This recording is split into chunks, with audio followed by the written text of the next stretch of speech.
Hi, I'm Mark Cleghorn. Welcome to the Photographer Academy, and today we're specifically looking at using a strip box with grids for boudoir photography. But just before we kind of look at some of the images and kind of some ideas for you, let's quickly talk about what the actual softbox is, and then actually the benefits of using the likes of strips in the front and things really.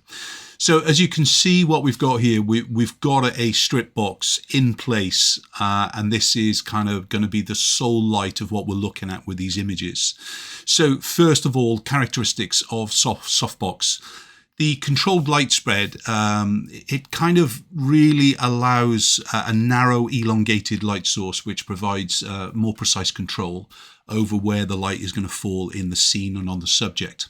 It helps to achieve more defined specific areas lit instead of just spilling everywhere, so we can control it more on the likes of the face and the body while we're minimizing the spill. But remember, a softbox, unless it has grids, which we'll talk about in a minute, basically it wants to kind of explode as soon as it kind of gets out of the controlled shape of a strip box. It wants to kind of spread more and more. Softbox are really good because, as a rule, they've got a soft, even light source. And obviously the closer the softbox is to the subject, the better the quality of the light. The further we move the light away from the subject, the more contrasty the light. But basically the softbox diffuses the light and reduces the harshness of the transition into the shadows, producing again a soft, even illumination kind of thing. It's particularly flattering in portrait photography, we know that. Where we want to smooth the skin out a little bit, smooth the shadows out a little bit, and it's really kind of good for the skin no matter what. Catchlights, a strip box will give you quite a unique but attractive catchlight within the eye, even though where we're going to see the strip box position today, which is quite low. I'd usually be using a strip box up much higher, so kind of starting from around about the hip level, going upwards as a minimum.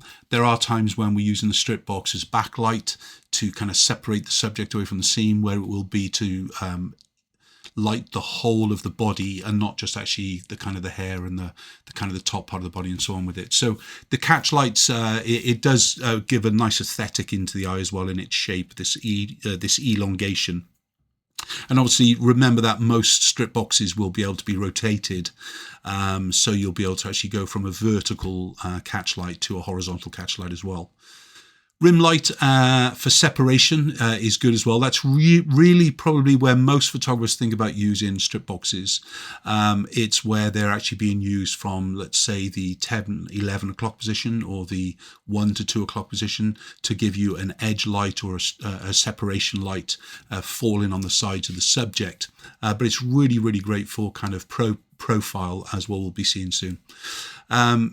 It's versatile, and you can use it, as I mentioned already, for full body, but you can also use a strip box for kind of the close-up work, and you can feather it, okay? So remember, as I was saying already, as soon as the light exits, it kind of starts to kind of spread more.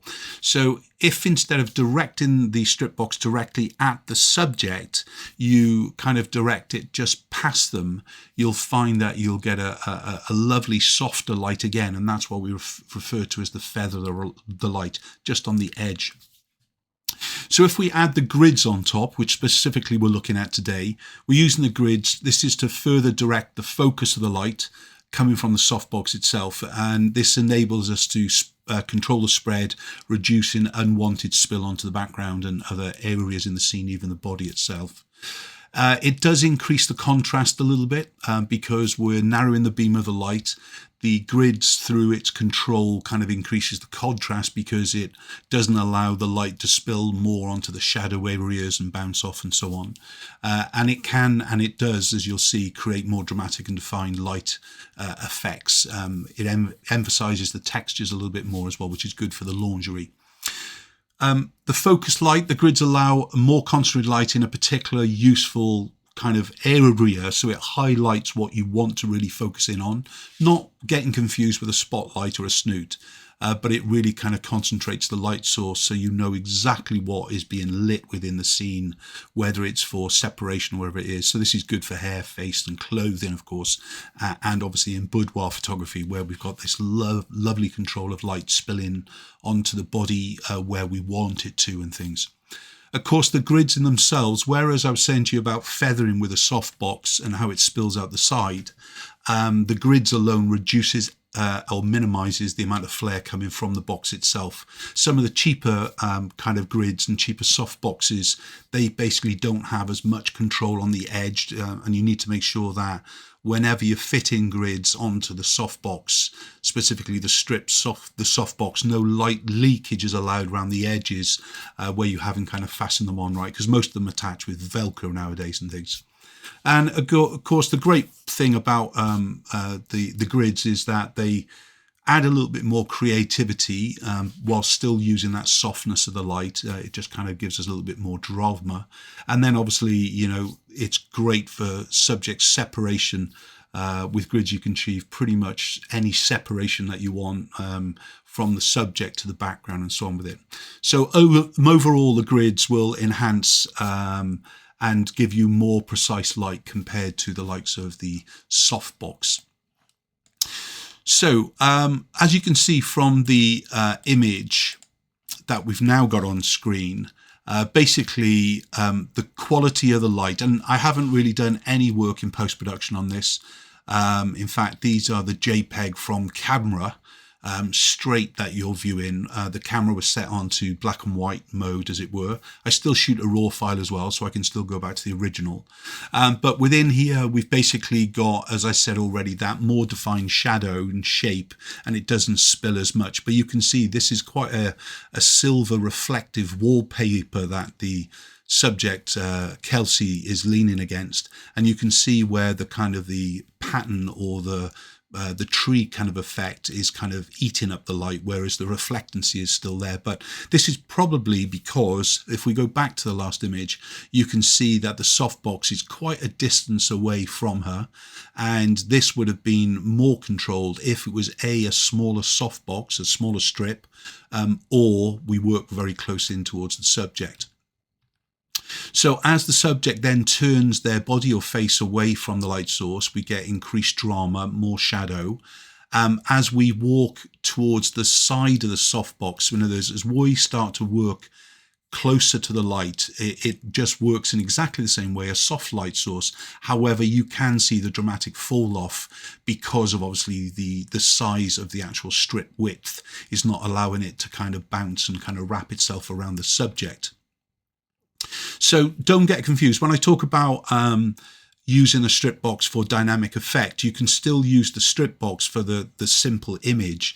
What it's doing though, it's creating in this position a vertical image. So in other words, we can see how already the edges of the image are kind of blacker. They're more kind of almost vignetted because the subject is being lit by this narrow light source, compared to if we were using a big octa, where pretty much if we were using the light flat onto the subject, it would pretty much kind of light the whole scene and things. But you can see the light isn't perfectly by camera. It's more to my 4 o'clock, 5 o'clock position here, because we've got this soft shadow running down the side. But if we were to kind of zoom in and you look in the detail around the tummy and the skin, it's got a lovely softness running here. And remember, this is straight out of camera with no texture reduction or whatever it would be in things really. So it's got a good roundness going there. Whereas if we move that light to the 3 o'clock or closer to the 2 o'clock, and we keep the camera at the 6 o'clock position with the subject in the middle of the dial, it means that now the light is basically giving us a rapid drop off in shadow and higher light, so we can basically get more dramatic images, similar that you would do if you were using the likes of a honeycomb on a reflector dish or barn doors or something like that with it. But again, we've got the softness of the beauty dish here, which is giving us this beautiful soft quality on the skin. So remember to dance around the subject, and in the same way dance the light around the subject as well. And usually the further you move away from the light source, you're going to get more dramatic images, because, as I've talked about many times, if we're having the light source from the 9 o'clock in a clockwise direction being moved around to the 3 o'clock position, you'll always get more drama of the light.